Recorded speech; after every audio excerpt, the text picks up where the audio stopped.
Hi, everybody. Welcome to Depot TV. I am your host, Sherry Jackson, Executive Director of the Depot, and we are super glad that you joined us for Depot TV tonight. On tonight's show, we get to interview Brian Horton of Horton Records out of Tulsa. They are amazing, a nonprofit, artist-driven, music-driven record label. I admire what they do, and we get to hear from some of the artists on his roster. We also get to have some of the art of Leon Richmond and an interview with art professor Bob Dohrmann to talk about that art. Spoiler alert, same guy. Also, may or may not be my significant other. Full disclosure. I had fun talking to him about the artwork, and it has really been amazing watching the art of Leon Richmond come to life over the last year, and excited to have some of it in the Depot. Our Get to Know Your Neighbor segment tonight is with Oklahoma Youth Sing Executive Director Sandy Knudson. I cannot tell you how wonderful it is to know that we live in a community with such support for music education. I got to be for me, I grew up here in Norman. I went to Eisenhower Elementary School. My music teacher is a name familiar to a lot of people. He was Robert Lee Kidd III. And I got to be a part of his first choir. He started community choirs. This tradition continues with Sandy Knudson and Oklahoma Youth Sing. And I'm excited to get a chance to talk to her about the work that they do singing together. Is there really anything more healing than that? I don't know. It does it for me. We should have a sing-along outside the Depot soon, don't you think? Let's do that. Okay, I'm going to shut up now because I'll just ramble and talk into my computer screen and pretend you're all there. I'm so close to getting to hug people. I can't stand it. But for now, I'll shut up and we'll let it go. Here we are, Depot TV. Hi, everybody. Thanks for joining us for Depot TV. I am so excited to have with us today Brian Horton of Horton Records. This is my first chance to get to sit down and talk to Brian, who has a nonprofit record label, and I think that's amazing. Thank you for being here, Brian. Thank you for having me on. Yeah. So we talked a little bit earlier. We're going to talk again about you and that running a record label isn't your day job. That's not what you do to pay the bills.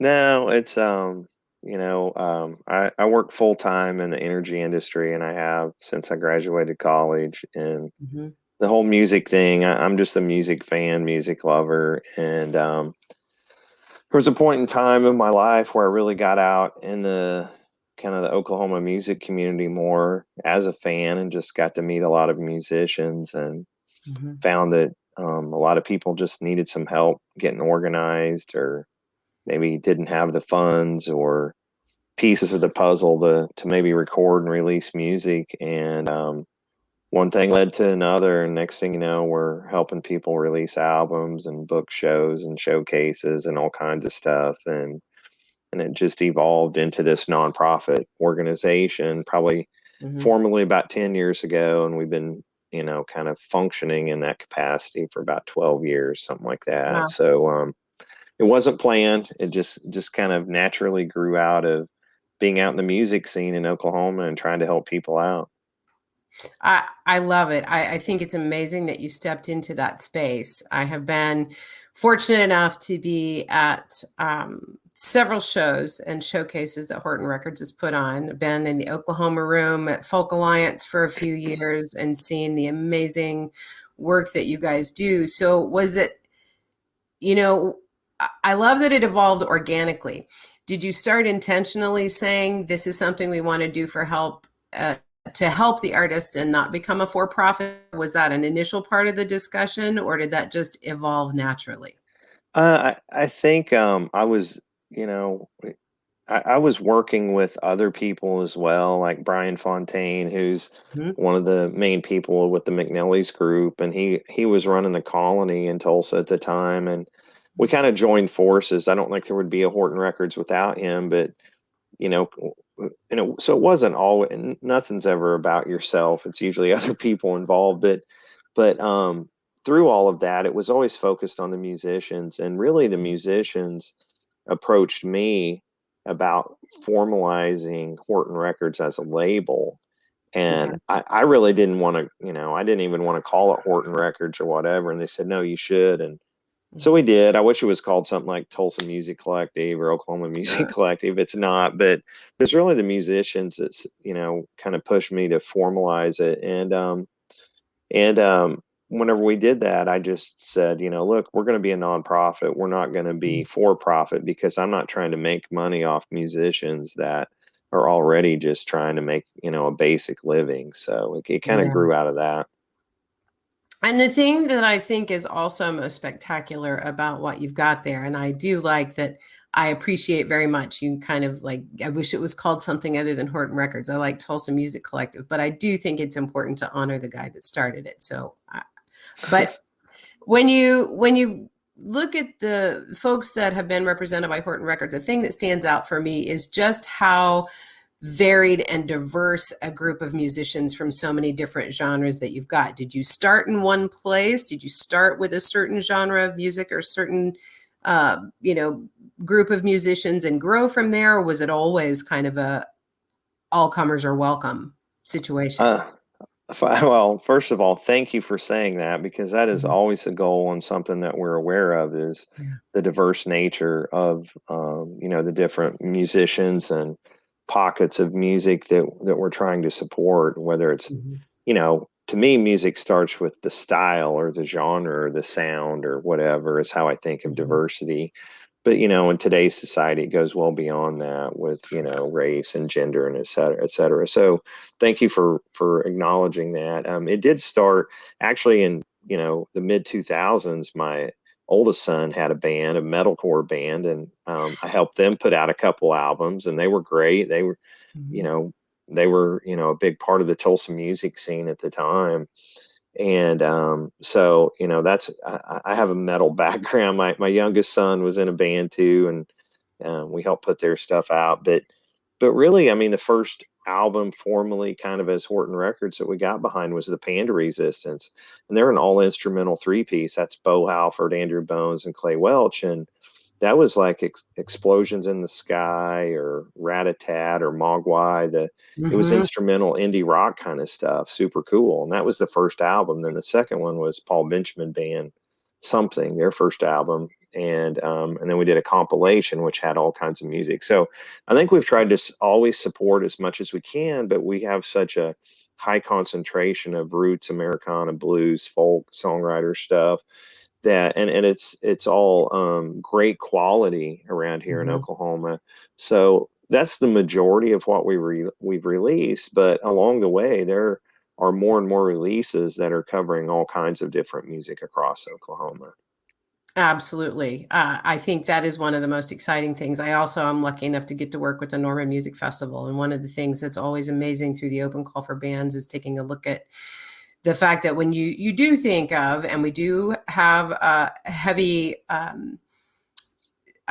larger, I'll say, community of singer, songwriter, folk, acoustic, Americana, that music. We've got a lot of that music, and it's amazing, and it is really high quality. But then you start looking around and find every other flavor and genre of music you can imagine, and there's somebody playing it and probably playing it really well here in Oklahoma. So I appreciate that you guys do all of that. Yeah, I've had some interviews recently where people have asked similar questions, and I think one of the things too that people don't always think about is the way I describe it is a lot of roots Americana folk kind of artists. It's their name that's on the marquee. It's an individual person, and they might play solo, duo, full band, trio, whatever, and they might have different musicians that play with them, but they're the primary songwriter and the primary leader of the band. Where, a city like Norman, a college, kind of town, a lot of college towns, there are tons of bands that are going to college at the time, and the bands a lot of times are made up of a group of 3 to 4, 5, 6 people. And it's that combination of people that make the band. And it's a lot harder to hold those things together, for a longer period of time and grow and develop to the point of maybe being ready to step out and record music and tour and play a lot of live shows. So some of it's just the nature or the construct, I think, of different types of music, and how well those music kind of those music bands or structures are able to stay together and develop. So that's a really interesting. interesting point. Yeah, that's a great point. Thinking about the makeup and the instrumentation of what it takes to get a sound together, and that the longevity for that sound depends on life circumstances for everybody that's a part of making that sound. Whereas, as you mentioned, yeah, a singer-songwriter, if it's one person's name and they're doing most of the writing in the front person, that becomes maybe easier to sustain, if you will, even though it's still just as hard to promote and get out there. So, another question for you about musicians. We've talked about what it takes to keep those groups together, but we had another hurdle this last year with the pandemic, and I know that there were a lot of music and musicians that struggled a lot during that year with their gigs taken away, venues shut down, festivals canceled. And do you get a sense that on the other end of that, we will see bands ready to come out and play, or will there be some bands that we'll just be saying goodbye to because they had to go do the things they needed to do to make it through this? Yeah, I think it's all over the board. I do think some people have taken advantage of this pause and really taken a step back and assessed where they were at, where they wanted to go, what they wanted to Mhm. do with their music. And, some people, as you mentioned, maybe have decided to move away from music, maybe not be as involved as they have been for their own reasons.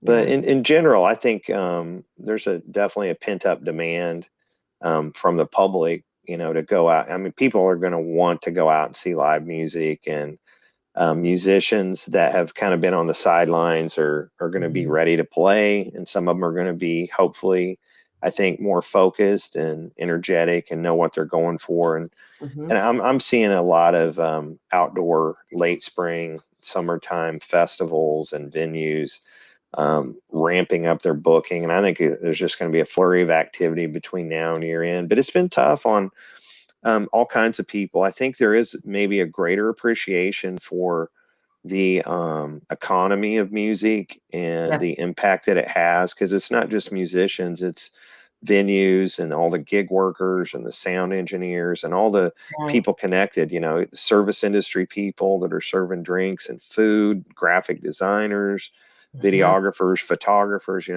We've got Phil Clarkin is on our board of directors, and he's a fairly notable, live music photographer. And he was on staff at BOK Center, and he had a big chunk of his livelihood just went away. Sure. Not to mention all the other live music things he does with Kane's Ballroom and other places. So he had Yeah. to kind of put together an alternative way of surviving, and so he was able to team up with some people and started some live streaming services. But he still hasn't been able to really get back to his passion as a live music photographer. So anyway, it's going to be interesting, but it's exciting to see that we're getting closer and closer to being able to have some live shows.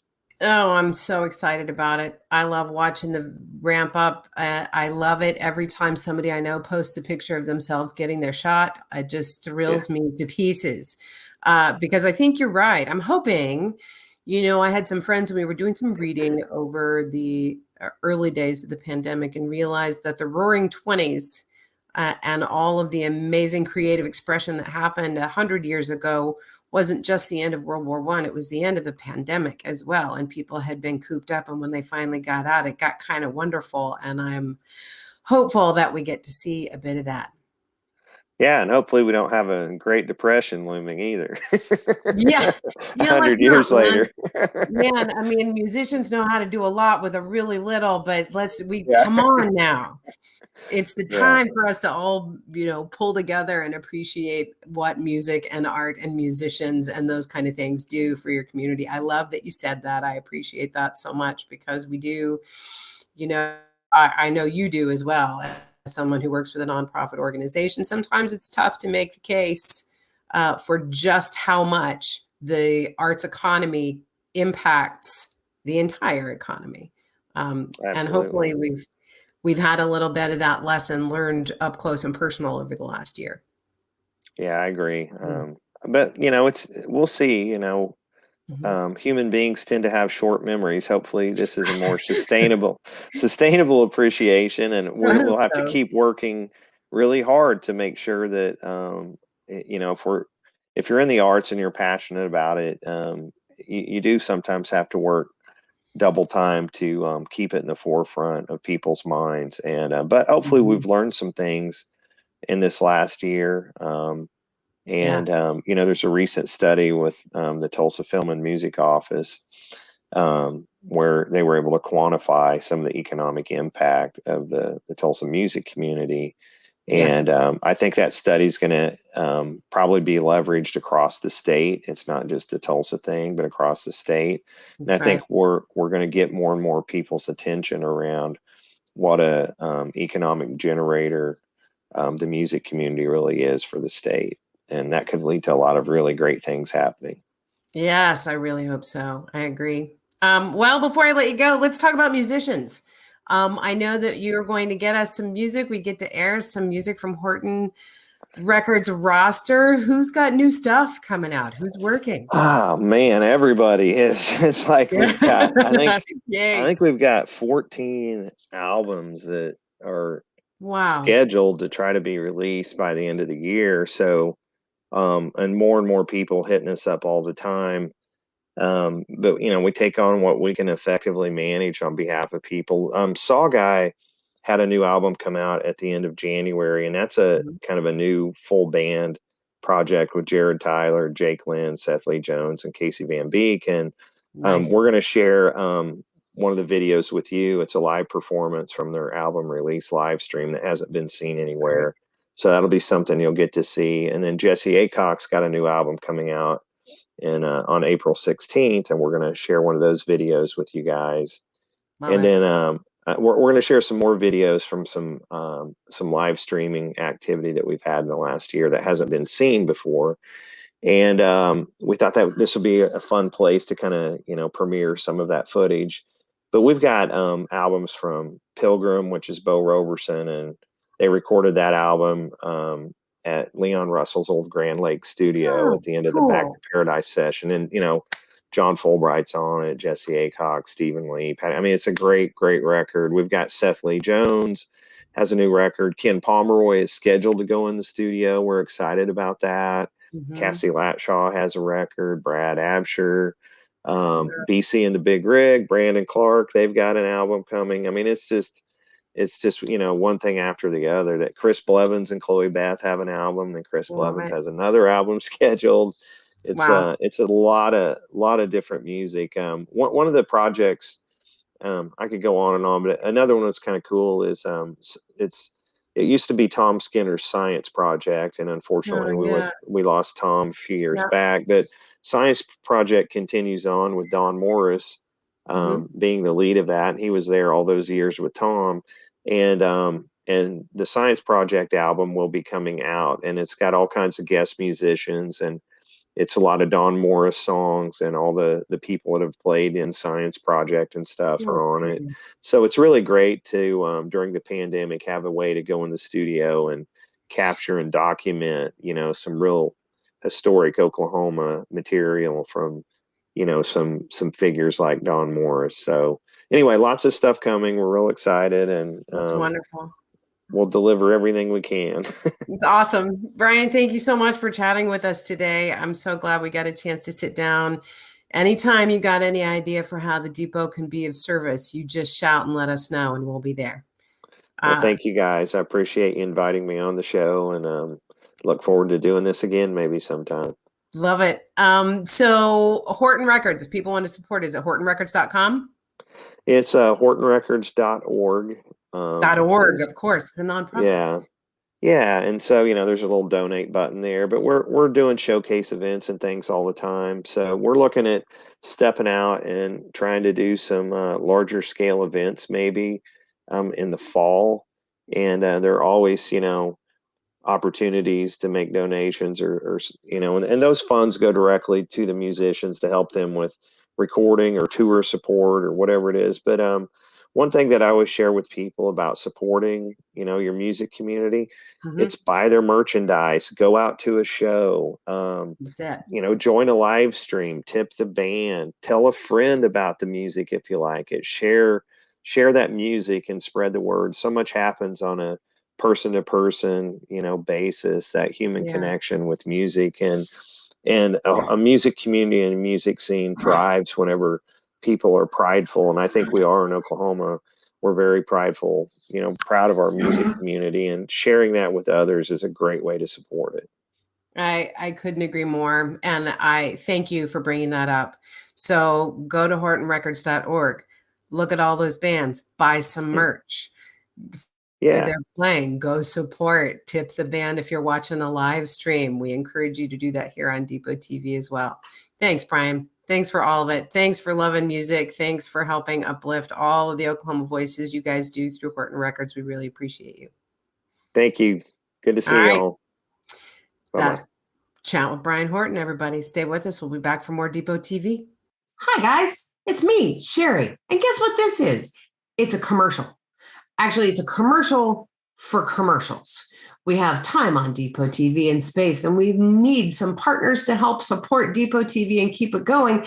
But you know what we got? We got this platform and audiences every week. And if you sell a thing or provide a service or just want to support us and say thanks, or if you have a shout out or something you want people to know about, you could become a partner in the Depot and have some commercial time of your very own. So give us a call at 405-307-9320 or email us at office@normandepot.org and find out how this commercial space could be your commercial space.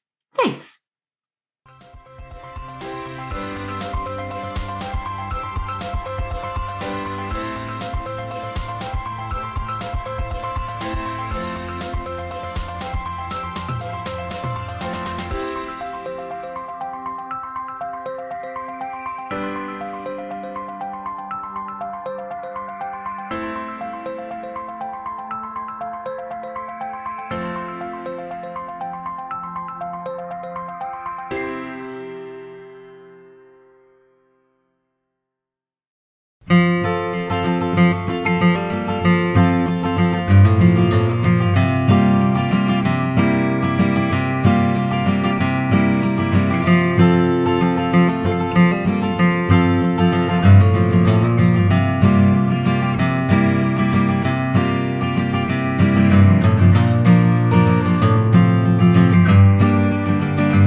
Young eyes, well, I see you looking for the truth so high. You ain't coming down on 18th Avenue. What you gonna do?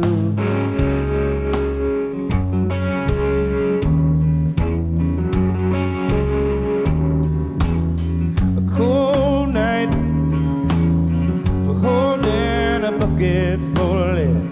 Can I help to lighten up your load instead of an empty bed? And you don't have to if you don't want to. We can go it on our own. You'll be just fine, and I'll be alright. We can save it for another lifetime.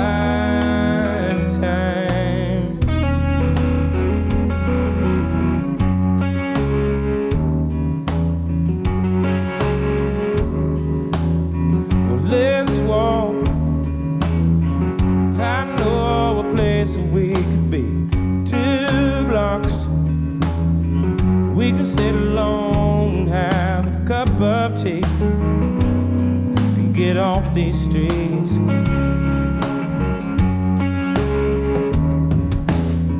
You say your heart's a broken little thing. I say, well, don't be afraid to ever spread your wings. It's not a selfish thing, no, no, no. You don't have to if you don't want to. We can go it on our own. You'll be just fine, and I'll be alright. We can save it for another lifetime.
Young eyes, I see you looking for the truth.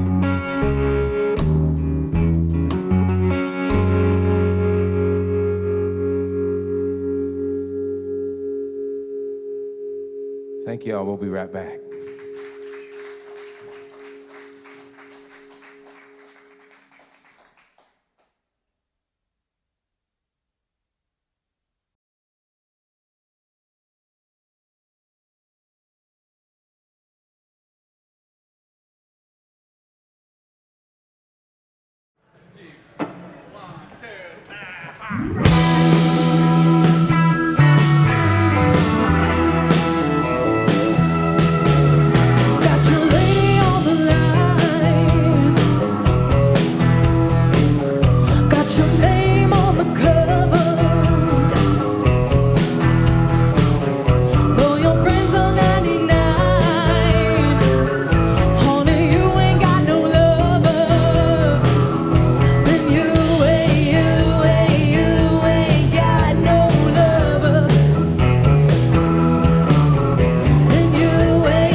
Welcome to the stage, Mr. Don White.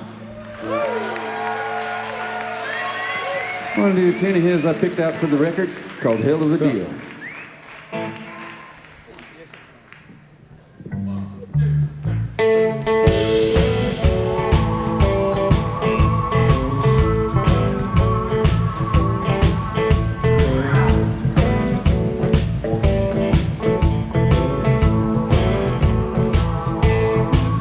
She called me up.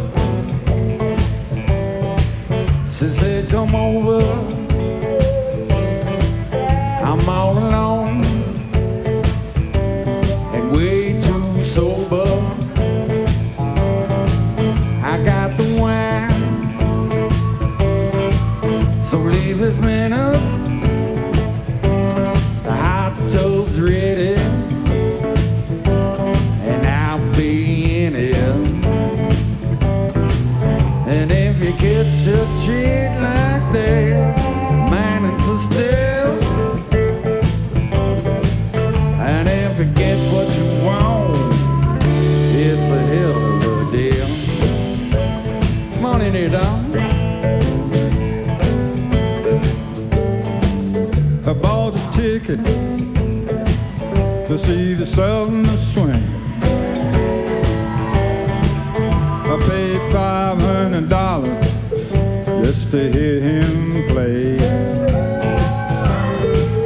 Now when you get a treat like that, man, it's a steal. And if you get what you want, oh, it's a hell of a deal. Hell of a deal. Yeah, Jesse.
Just fine. Now if you get a treat like that, man, it's a steal. And if you get what you want, it's a hell of a deal.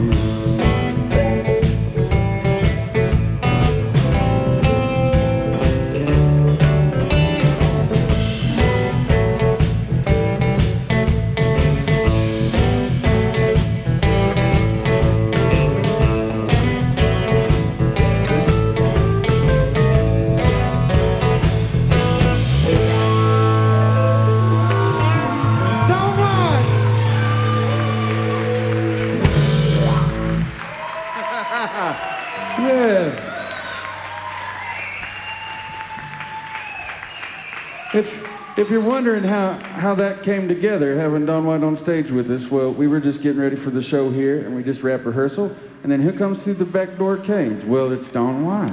And I said, well, man, we're playing your song. You got to come up. It's a hell of a deal. That's how things work in Tulsa. If you want to know how things come together, very, very quick business. We don't like to talk very long.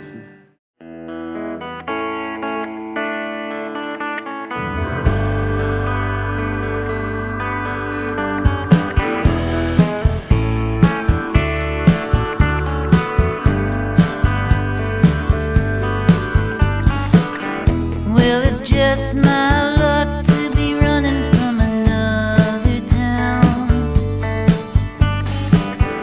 Every now and then I get the feeling no one wants me round. Well, a lot of loose ends can come undone. Living ain't so easy when you're always on the run.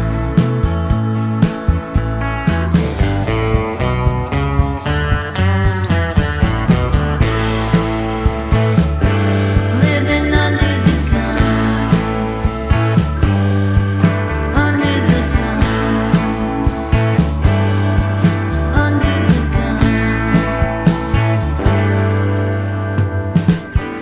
Everyone has some kind of trouble that they can't erase. Move around too much and all you'll know is empty space. Face the facts, face the pain, face the love that made you run away.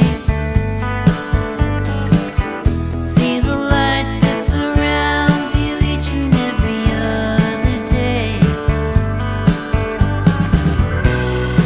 Everyone looks at you and wonders. Still you can't find peace in the rolling thunder.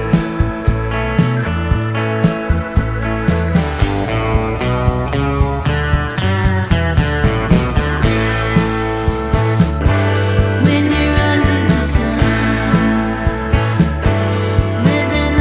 under the gun, under the gun, under the gun,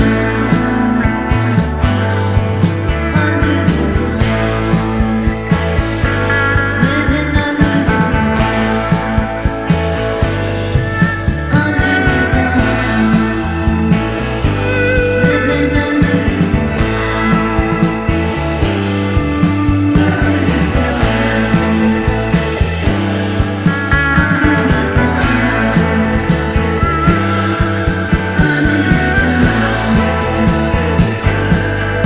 under the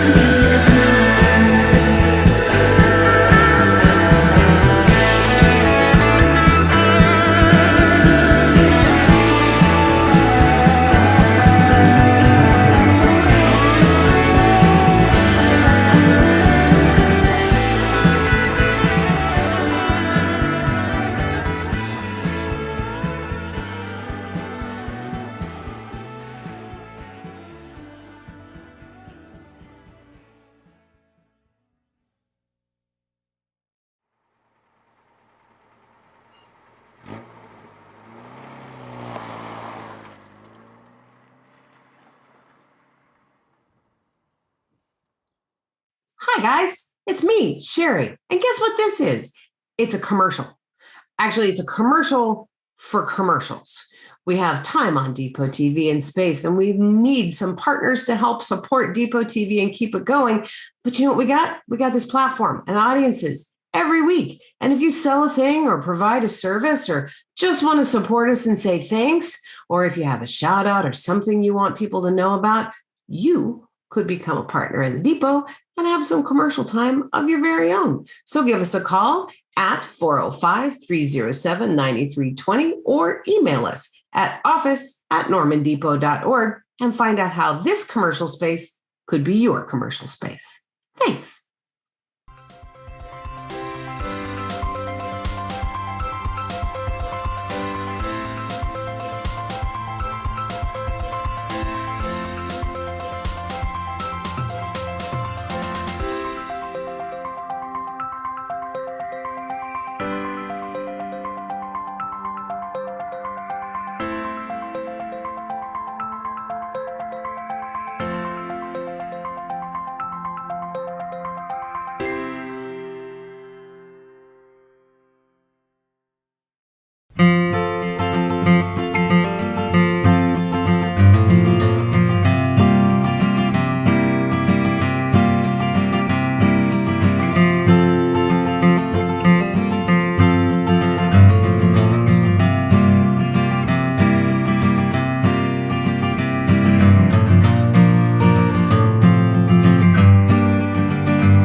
are getting to know another of our neighbors, and we are getting to know today Sandy Knudson, who is the executive director of, are you executive director? Did I get that right?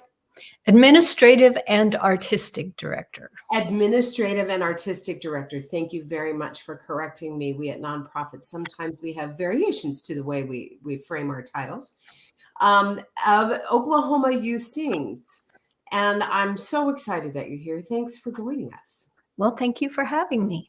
Yes. So first I want to talk about you because Sandy and I get to know each other because we serve together on the Norman Arts Council Roundtable, which is a monthly meeting of representatives from all of the arts organizations in Norman that receive funding from the Norman Arts Council. But I don't know too much more than that about you, Sandy, other than we serve on that committee and the Equity and Justice Committee together. So I have questions for you, if you don't mind. No problem.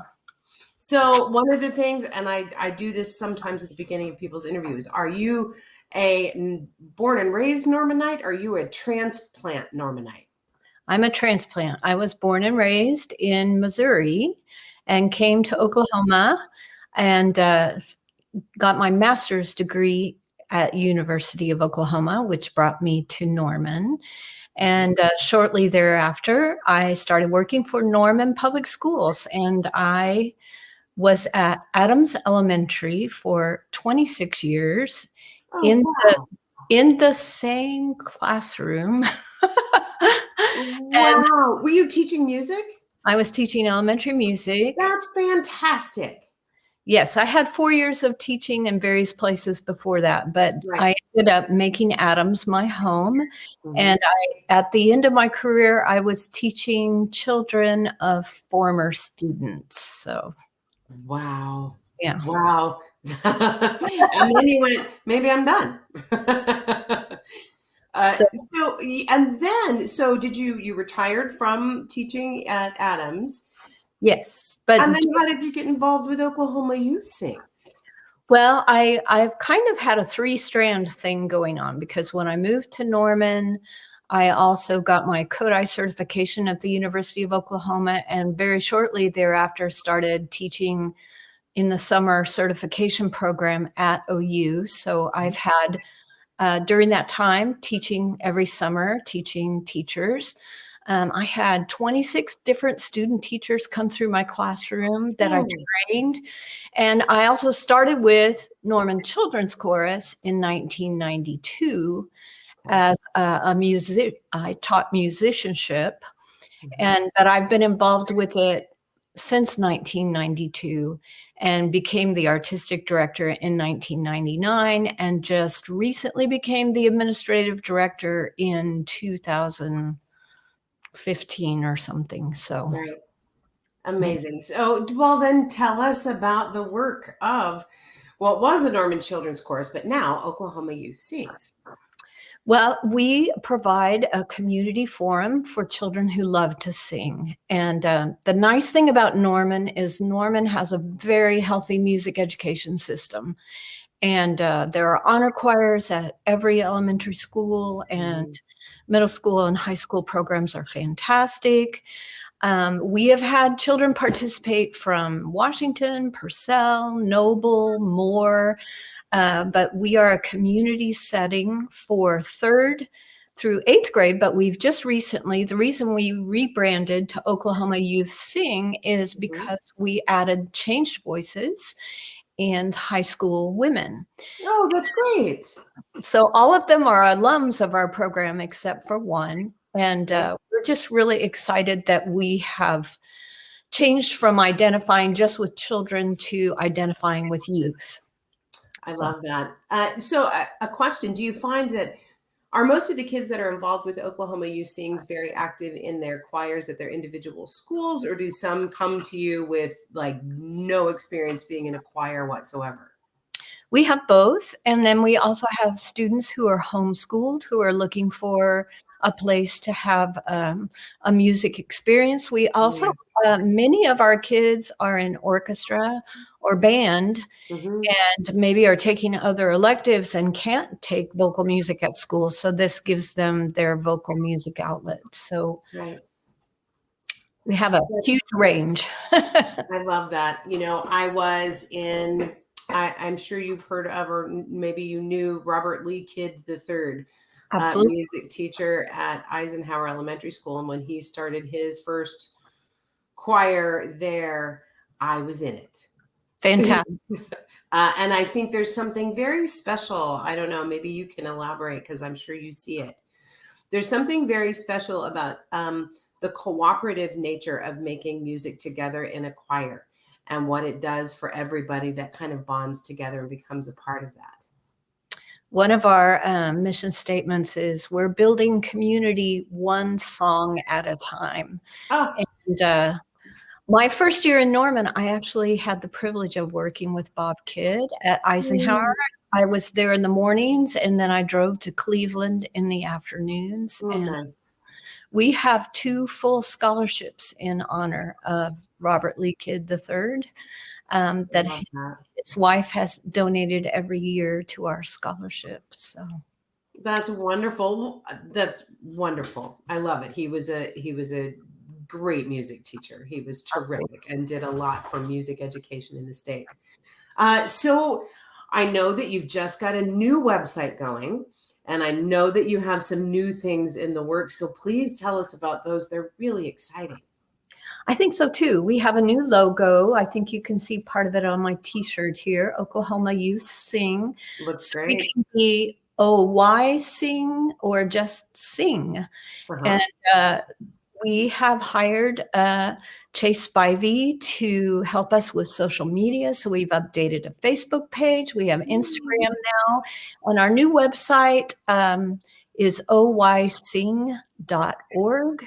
And Jen Blair helped us launch the new logo and the new website. So we're just really excited. We've also completely changed gears during the pandemic, and we've had lots of rehearsals via Zoom, and we've figured out how to do that. Wow. We've had some live, in-person, socially distanced, mask-wearing rehearsals and recording sessions.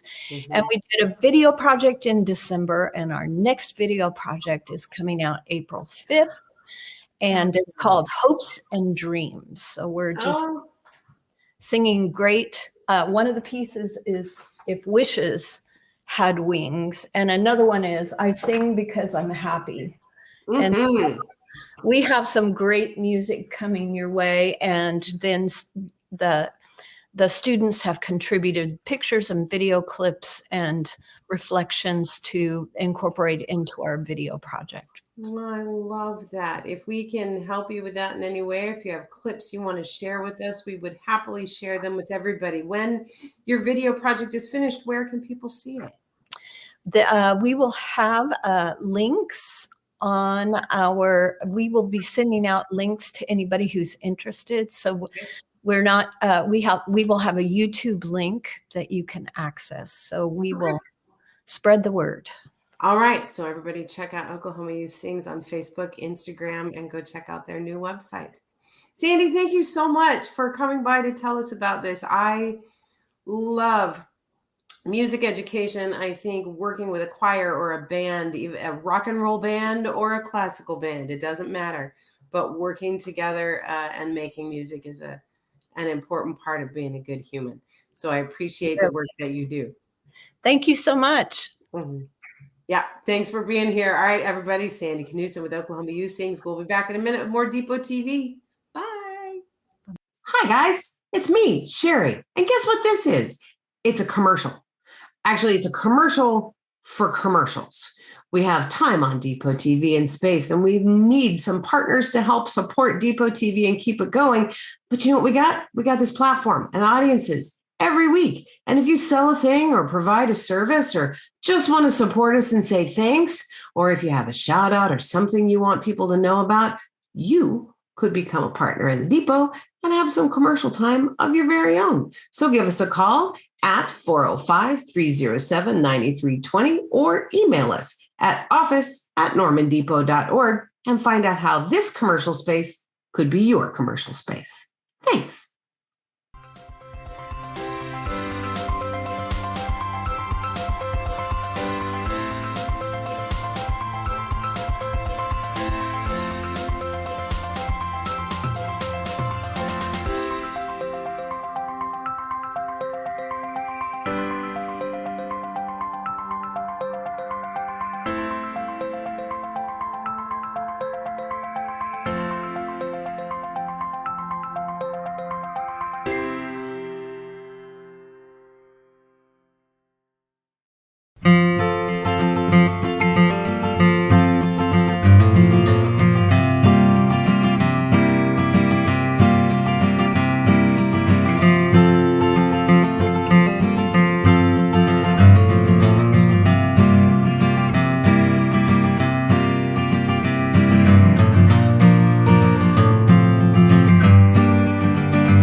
Hi, everybody. We are talking today with another artist from our light-hearted show. We are talking about the art of Leon Richmond. But here to talk about it is Bob Dohrmann. Hi, Bob. Hi, Sherry Jackson. How are you, Bob Dohrmann? I'm fine, Sherry Jackson. How are you? I'm good. You're not Leon Richmond. What? I know. That's what I've been told. You're not Leon Richmond. Who's Leon Richmond? Actually, I kind of am. Okay. But, 5-6 years ago, I started out as a video artist. And I was just growing really cold with that medium. Mm-hmm. I think pretty much that kind of digital technology just passed me by, and maybe I was too lazy to keep up with it, or I just wasn't smart enough. So I took about 1.5 years off, and my good friend Robert Bailey, who's Dr. Robert Bailey, who's an art professor in art history, who's my neighbor, was constantly jabbing me and giving me a lot of crap. And I just said, hey, man, I've been doing this for 25 years, almost as long as you've been alive. So, I'm just having a break. But he gave me some good ideas and said I should turn, and I'll get to Leon Richmond, but he said I should turn my my hobbies of collecting records and going to thrift stores, which I've done majority of my life. So I think when I was punk rock, Bob Dohrmann in a band back in the early 80s, I would see these bands wearing cool clothes that you couldn't buy at like the mall. I said, where'd you get that? I said, thrift store. So that became a thing. And I'm just, even in I would say the mid to late 80s, when we're all getting rid of our records and rebuying them on CDs, I kept buying them. So I've always had a passion for records. So anyway, he said, turn your practice into your art. And so that was great advice of finding junk store paintings and things to re-art. And I wanted to get back into what I was doing at graduate school, which was a lot of collage work and found object work. So when I was doing this, I decided I didn't want to be Bob Dohrmann. Bob Dohrmann's boring to me. So I killed him. I shot him in the head and said, I may resurrect him. Freeze-dries his head, and it's ready to be attached to some better body. But I decided to pick a different name. And I've told people that I'm really influenced by Mark Twain. And I really like the fact that Samuel Clemens worked under Mark Twain. Yeah. And I think I saw a documentary from years ago, and I've always known him my entire life. I liked how he did that, but he's a humorist, and he likes absurdity, and he just looks at the world in a way and just puts a very clever, intelligent spin on it. And I said, I want to do that. So I picked the name Leon Richmond. Leon is my cat's name, and he's around here. I think he's sleeping in the next room. And my middle name is Richmond, and I thought it rolled off the tongue. And what I understand, I think I was told this years ago, that's actually my porn name. It's your porn name. Your name. So you take your cat's name and your middle name. There you go. So I didn't know that. So I invented a whole mythology about him too. I said, and I really wanted to promote somebody else. I think it's a selfless act, in my opinion. And I just got tired of being like Bob Dohrmann, going to an art show. And I've always found it awkward when I do an art show, is that you're kind of the piece itself. People go up and say, oh, great, love your work.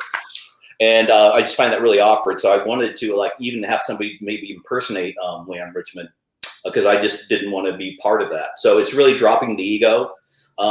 Very I hate narcissists, and I hate ego people. And let's face it, we're artists. That's what we, a lot of what we do is very self-centered and narcissistic. But I want to get away from that, and I just want to detach myself from Bob Dohrmann. Nice.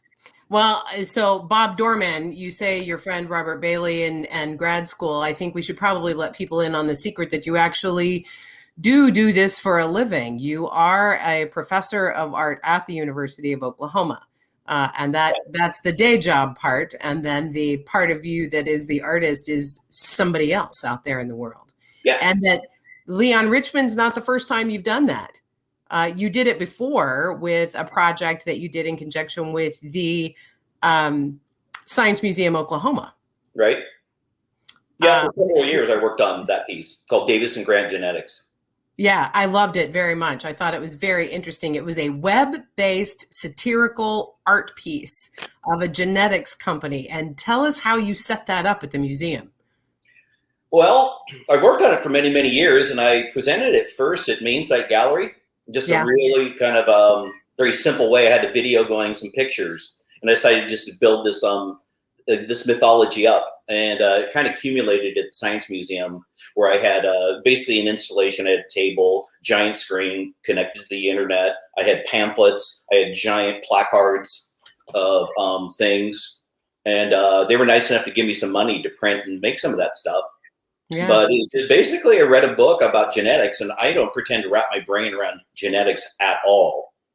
But it was fascinating, and the book was written by the guy who invented the helix. Watson, I think, was his name. Yes, Crick and Watson. Yes. And just about everything I read went over my head, except the part about eugenics and the idea that we can really change society. And there's a lot of believers that believe we should tamper with the human body. And I found that usually vanity and living as long as possible is what a lot of humans desire. So I kind of based it on that. Nice. Kind of followed that. I had some help from a friend of mine, Craig Tompkins, who was a former student and now a professor at the American Indian Institute in Santa Fe. And he did the 3D modeling for me. And I kind of ended it, 7 years ago. But the idea was that it was is also influenced by a group of conceptual artists called the Yes Men. They really influenced me. And they do like prank art. I love so they that. go to conventions. They go to conventions and present these fake things that they want investors to buy that are usually commentaries on society. So nice. Well, I think that leads us really well into talking about your art, or the art of Leon Richmond, because I think that while it is whimsical and fun and wonderful, there's definite commentary there. So if it's okay, let's take a look at some of these pieces and talk about how all of this art came to be. So I like that you said you started with, and I know that because full disclosure, you and I know each other pretty well. In a biblical sense, maybe. And, okay. Just tell them. And absolutely, you are my sweet babe. And we're dating. We are. Shh. And that you started with this thrift store idea and putting these things on canvas, and you started with old paintings and things that you've repurposed. And this is a chalkboard that you've repurposed and added things that you found. And where do you find all of these wonderful things you put together? For years I would, like in grad school, I want to go back a little bit too, that when I was talking to Robert Bailey, Dr. Bailey, in art history, he showed me a Time magazine, I think from 1991, and on the cover was climate change, abortion, and LAPD police brutality. And I just said to myself, nothing's really changed. And I was addressing things like this in grad school. And I would go around to junk stores and I would just find things, and I would, I had more painting and drawing in them. But these I wanted to be, I told you before that I think of these as editing. So I collect Life magazines and old magazines, and I usually only use the advertisements.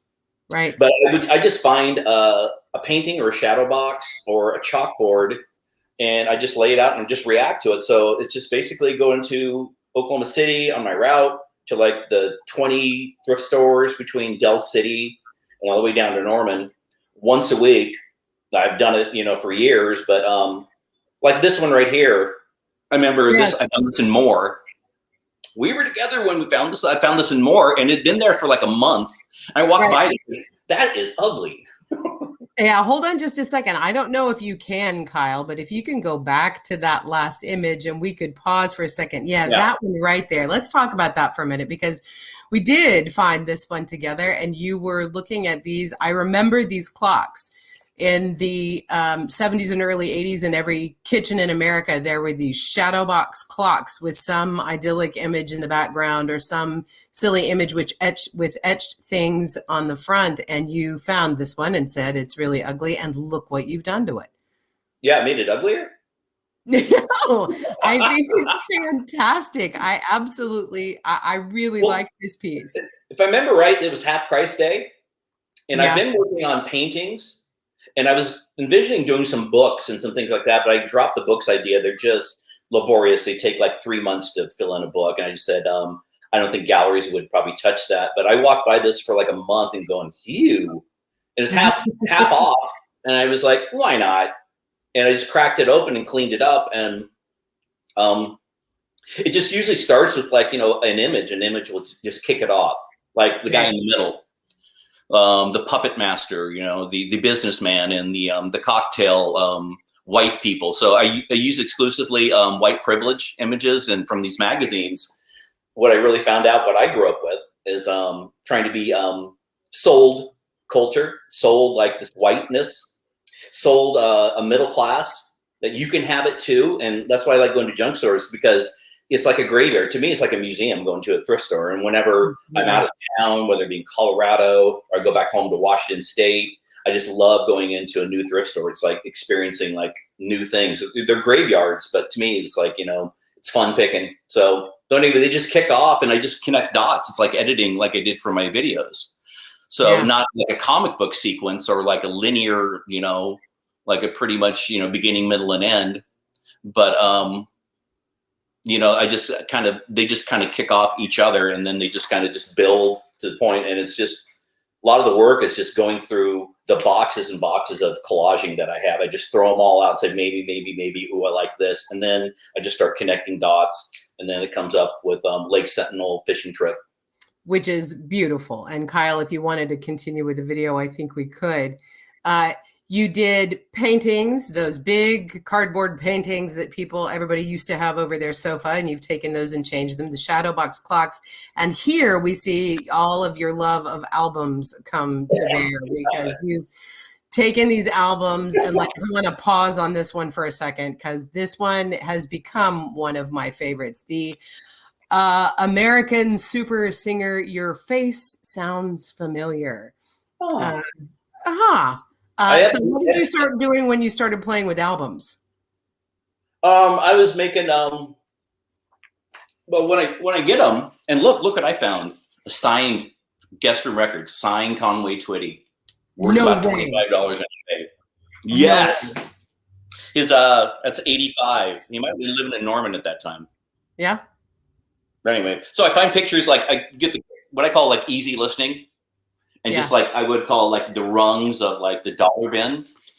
And I usually, for now, and I've been mixing it up, I try and find like big heads. So selling, it could be Bobby Vinton. It could be this person I don't even know, Herb Albert, Bob Goulet. Yes. And I think we talked about this. I think one of your friends asked me, what's the album I see the most? And the album I see the most is Tennessee Ernie Ford's Hymns. Yep. I see everywhere. I see multiple copies, and I see tons and tons of Eddie Arnold. And a lot of this, this guy right here, I should have organized these. But a lot of this easy listening, like Andre Costalanzas, and I see a lot of like the Raycon of singers, and they always had Cheesecake on there. Pure exploitation of like, models. Always white people. Yeah. So I was doing the piece, and I was just cutting up this face from an album, and I was using it not even in a portrait, and I threw them down, and I had like 7 Andy Williams albums, and I started putting them together, and I said, voila, Picasso. It looked just like a Picasso face. I love it. So I have to have like, I vary them a little. This is a composite of like Crystal Gale's in there, Dolly Parton's hair is in there, Sheena Easton's is in there. So I find big heads, but generally I need like 5 Andy Williams and cut them up, and they're really like Cubist and Futurism work from art history of like time and space, and they're just fun. These are probably the lightest things I do. They don't have like heavy themes, environments. I love the idea that you've put them together and made them a composite of faces, like Elvis. Yeah. Elvis. And I love that it's a light. Do you remember what this was originally? Yeah, it was a 3D Jesus portrait, biblical theme. Got it. So those metal frames, they have a light on it to create, the light, the symbol of God. Yes. Coming down. And here you also do 3D work. So that you do some things that might be considered sculpture, like this globe, and this might be my favorite of your 3D works, a TV dinner in a TV made up of old paintings. Yeah. It's been a while. I kind of stopped doing the 3D things because I don't know why. Okay. But you did these albums. Yeah, I did these for a while. I haven't done one of these in a while, but I think I found this album. I have a relationship with Guest Room Records. Mm-hmm. They like me. I've been going there since day one. So boxes or albums that they throw away or they give to the Goodwill, they give them to me. Right. But I found this at the Heart and Hand Thrift in Bethany. And I just love this capitalistic, like, listen to these 2 records and you can make millions. Selling to women and making millions in sales. And then you've turned them into these just wonderfully ridiculous and absurd pieces of art. And you made the inner sleeve, you repurposed the back, the front, you made new labels for the records. I mean, the level of detail is really something. They're a blast to do. Yeah, I mean, those like the portraits take me 2 to 3 days. Yeah. Some of the paintings would take like a week, sometimes a week and a half. But those albums took like a month to do. And for me, that's a long time. So somebody who's like my friend, colleague Jason Sataki, he spent like months and months on a single painting. I don't have the patience for that anymore. I like to crank them out. So I like to think I'm kind of a factory, like an Andy Warhol factory. So in less than 3 years, I've made 110 pieces. But those albums are a blast to do, and they're handheld and interactive. So you pull them out. You can actually play them too.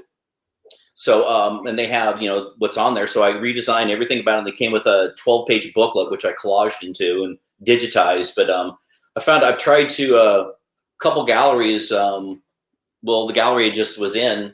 And in Lawrence, which I had in summer in Lawrence, Kansas, they didn't want any of those because they didn't want any liability. And I said, I don't care. If somebody rips it or tears it, I can fix it and make it better. I don't care. But they just said they didn't want to touch them. Right. I do like them. So let's talk for a second about that now that we've seen your work. So you had a show in Lawrence, Kansas. I did. Lawrence Art Center. At the Lawrence Art Center over the summer, and you're just finishing up a show this week at the University of Dallas. Yes, the University of Dallas at the Beatrice Haggerty Gallery. Yep, at the Beatrice Haggerty Gallery. And then luckily we get to, you let me twist your arm into stealing some of those pieces right off the wall, and we're going to get to put them in the depot. And then where do you go next? Well, I was set to have a show. Well, obviously, including the depot and a lot of the galleries have been on hold. So I had 2, one pushed back. I have one in Dallas. I forget the name of the place.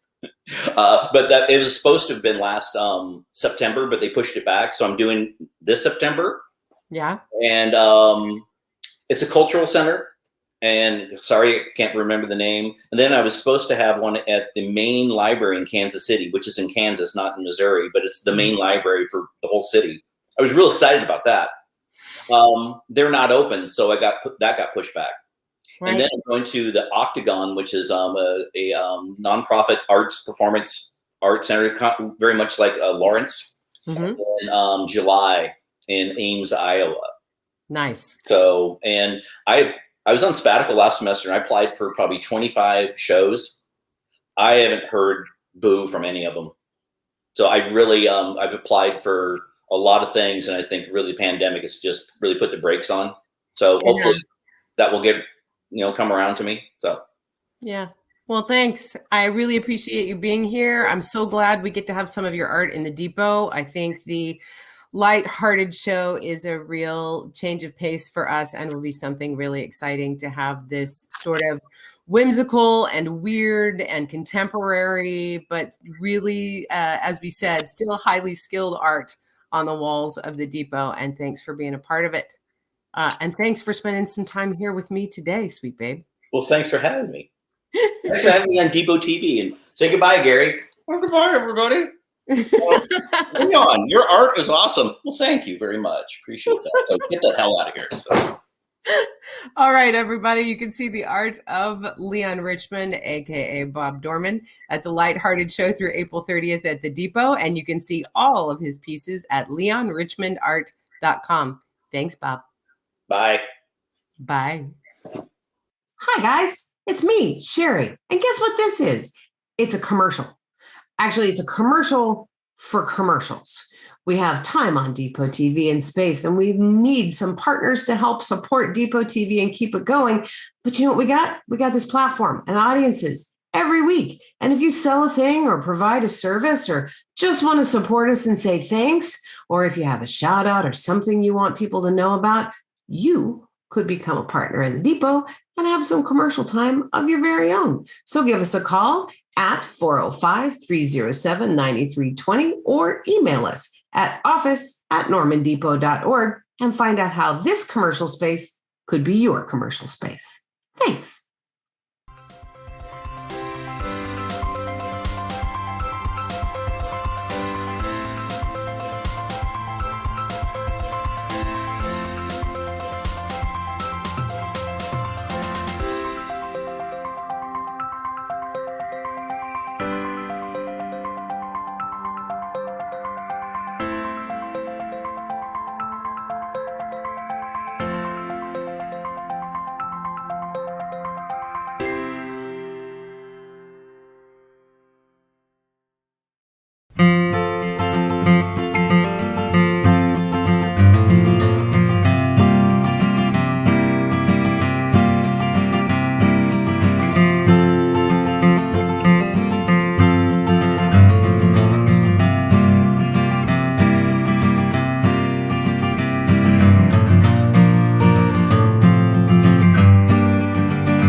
Okay, guys, that's a wrap for this week's Depot TV. Thanks so much for being here. Join us next week when I get a chance to sit down and talk to Allie Harder about her new album. It was a great chat. She's amazing. The album is just fantastic. You should grab it.